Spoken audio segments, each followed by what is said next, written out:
जर तुमच्या घरामध्ये सतत काही ना काही वाईट गोष्टी घडत असतील, श्री स्वामी समर्थ अवधूत चिंतन श्री गुरुदेव दत्त. तुम्हा सर्वांचं चॅनलवरती स्वागत आहे. आणि आज या व्हिडिओमध्ये मी तुम्हाला गुरुचरित्र पारायण केल्यानंतर आपल्या आयुष्यामध्ये काय बदल होतो, गुरुचरित्र पारायण करण्याचे काय काय फायदे आहेत हे मी तुम्हाला थोडक्यात सांगणार आहे. काही माणसं अशी असतात की दुसऱ्याचं मोठेपण त्यांना कधीच बघवत नाही. दुसरा चांगला होतोय, त्याची प्रगती होते, त्याचं चांगलं होतंय हे एखाद्याला कधीही बघवत नाही. मग अशी जी माणसं असतात ना, अतिशय विघ्नसंतोषी असतात. मग ती शांत बसत नाहीत, ती काही ना काही कारवाया करत असतात. तर ह्या सगळ्यापासून जर तुम्हाला मुक्ती मिळवायची असेल ना, तर आपणही त्यांच्या पातळीला उतरायचं आहे का? म्हणजे ते जे काही करणार आहेत तेच आपल्याला करायचं आहे का? तर अजिबात नाही. त्यांचा चुकीचा मार्ग आहे, आपल्याला योग्य मार्गानं त्यांचं उत्तर द्यायचं आहे. आणि त्यासाठी गुरुचरित्र पारायण यासारखा दुसरा पर्याय नाही. ज्या घरात गुरुचरित्र पारायण वेळोवेळी केलं जातं, ज्या घरात बघा प्रत्येक महिन्याला गुरुचरित्र ग्रंथाचं पारायण केलं जातं, गुरुचरित्र ग्रंथ वाचन केला जातो, त्या घरात तो कितीही जरी एखाद्यानं त्या घरावरती अक्षरशः म्हणजे करणी केली, भानामती केली, अगदी वाईट शक्ती जरी त्याचा जरी वापर केला, म्हणजे अगदी असे अनेक लोक असतात बघा. ते जसं जगामध्ये चांगल्या शक्ती आहेत, सकारात्मक ऊर्जा आहे, तशीच वाईटही ऊर्जा या जगामध्ये आहेच. मग वाईट ऊर्जेचा उपयोग करून, नकारात्मक निगेटिव्हिटीचा उपयोग करून काही माणसं दुसऱ्याच्या आनंदामध्ये विघ्न घालण्याचा प्रयत्न करतात. मग काही ना काही ते करतच असतात. त्यामुळं होतं काय की चांगल्या घरामध्ये सगळं चांगलं असता अचानकच भांडणं होतात, चिडचिड होते, घरामध्ये लक्ष लागत नाही कोणाचं, पैसा येत नाही, अशा अनेक गोष्टी होतात. की काय असतं ते ह्या सगळ्याचं एकच उत्तर आहे की जी काही वाईट लोक असतात ना, त्यांच्या चुकीच्या कर्माची शिक्षा साध्या आणि सरळ माणसाला भोगावी लागते. तर आता यातून बाहेर पडण्यासाठी आपणही त्याच मार्गाला जायचं आहे का?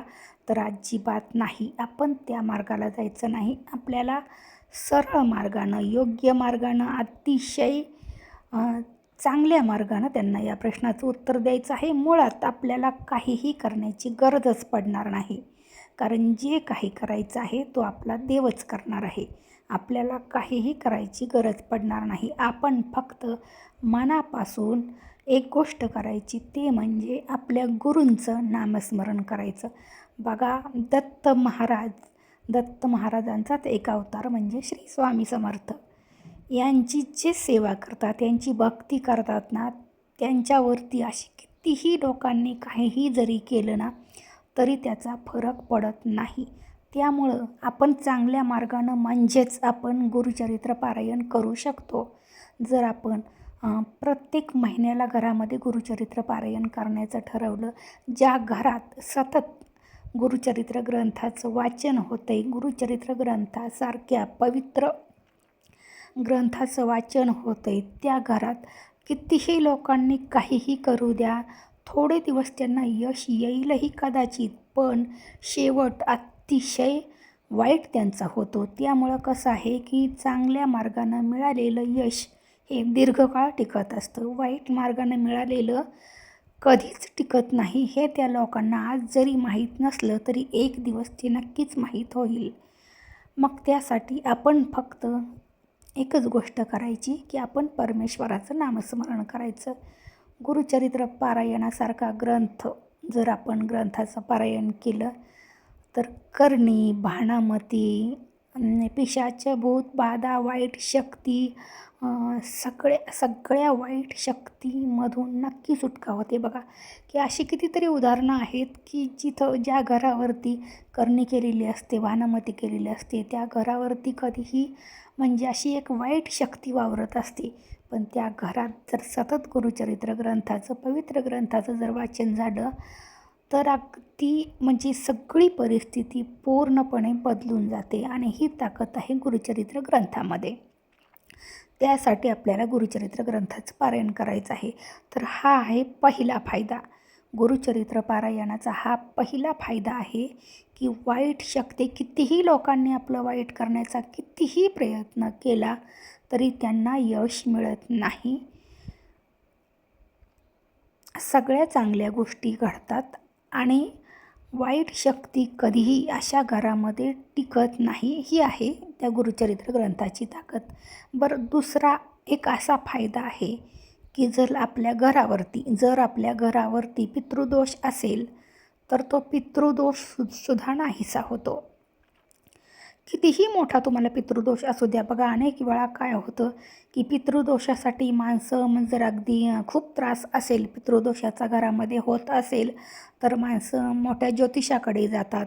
मग मोठे मोठे होम, यज्ञ, हवन असे करतात. कितीतरी पैसे, हजारावरती पैसे उधळतात, पण तरीही हवा तसा गुण येत नाही. आणि कसं आहे की ज्यांच्याकडं पैसे आहे ते खर्च करतीलही, पण प्रत्येकाकडं भरपूर पैसे असतीलच असा पाण्यासारखा पैसा होम हवन याच्यावरती खर्च करावा इतके पैसे सगळ्यांच्याकडं असतील हे सांगता येत नाही. मग त्यांच्यासाठी अतिशय सोपा आणि प्रभावी मार्ग म्हणजेच गुरुचरित्र पारायण. तुमचा कितीही मोठा पितृदोष असू द्या, पण ज्या घरात गुरुचरित्र ग्रंथाचं पारायण केलं जातं, ग्रंथाचं वाचन केलं जातं, त्या घरात कुठलाही पितृदोष राहत नाही. पितृसुद्धा संतुष्ट होतात आणि त्यांचासुद्धा आशीर्वाद मिळतो. त्यामुळं पितृदोषावरती सुद्धा अतिशय गुणकारी म्हणजेच गुरुचरित्र पारायण. आणि त्याचबरोबर आणखी एक आहे की जर तुम्हाला काही म्हणजे हे असेल की तुमच्या आयुष्यामध्ये अनेक कटकटी, दुःख, अडचणी, यातना, वेदना असतील तर त्यासुद्धा नाहीशा करण्याची ताकद या ग्रंथामध्ये आहे. त्यामुळं असे सांगायला गेलं तर त्या ग्रंथाचे अनेक फायदे आहेत. गुरुचरित्र ग्रंथाचं वाचन ज्या घरात केलं जातं त्या घरामध्ये बघा सगळे म्हणजे असे कितीतरी फायदे आहेत. गुरुचरित्र ग्रंथाची ताकद खूप मोठी आहे. त्यामुळं घरामध्ये सतत चांगली ऊर्जा राहण्यासाठी नक्कीच तुम्ही गुरुचरित्र पारायण करू शकता.